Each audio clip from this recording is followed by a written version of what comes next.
जब वो अपने फ्लैट का मेन डोर खोलता है, उसका हॉल पूरी तरह से बिखरा हुआ था।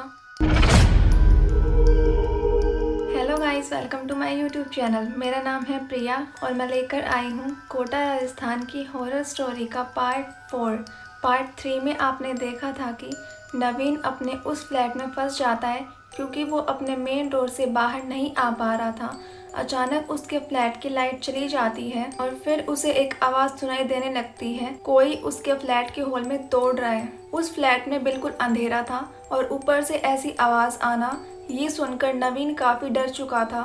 नवीन का माइंड ब्लैंक हो जाता है। वो कुछ देर तक तो फ्रीज ही रहता है। जब उसे थोड़ा होश आता है और फिर वो भगवान का नाम लेने लगता है।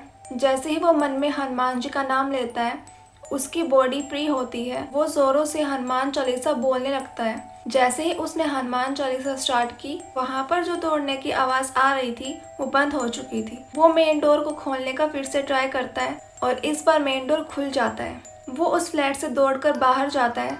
उसे लिफ्ट में जाने से भी डर लग रहा था, कहीं वहाँ पर भी कोई उसे दिखाई न दे। वो स्टेयर से भागता हुआ नीचे जाता है जब तक वो अपनी सोसाइटी के मेन गेट पर नहीं आ जाता। वहाँ पर उसे वॉचमैन मिलता है। तब वो थोड़ा रेस्ट लेता है।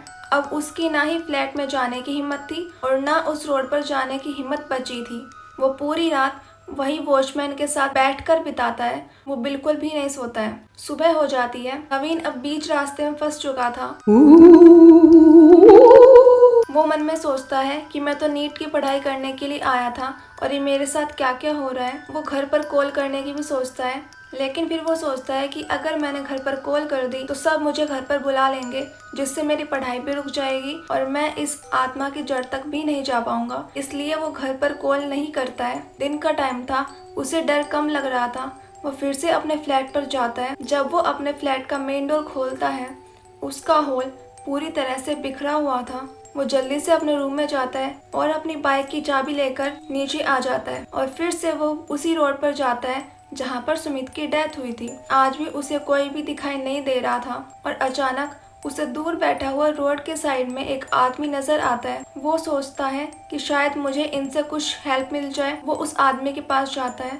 उन आदमी से वो सुमित का सारा इंसिडेंट बताता है कि सुमित के साथ क्या क्या हुआ। वो आदमी एक बार तो शॉक हो गया था। वो नवीन से बोलता है कि ये मेरी वाइफ की आत्मा है। नवीन उनसे उनकी वाइफ की डेथ का रीजन पूछता है। तब वो आदमी बताते हैं उन्होंने क्या बताया होगा, आखिर उस औरत के साथ क्या हुआ होगा। ये जानने के लिए आपको देखना होगा इसका पार्ट 5। तब तक के लिए बने रहे। आई होप आपको आज की स्टोरी पसंद आई होगी। अगर आपको आज की स्टोरी पसंद आई है तो लाइक करके ज़रूर जाना और कमेंट ज़रूर करना। और अगर आप इस चैनल पर न्यू हो तो सब्सक्राइब ज़रूर करना। Thanks for watching.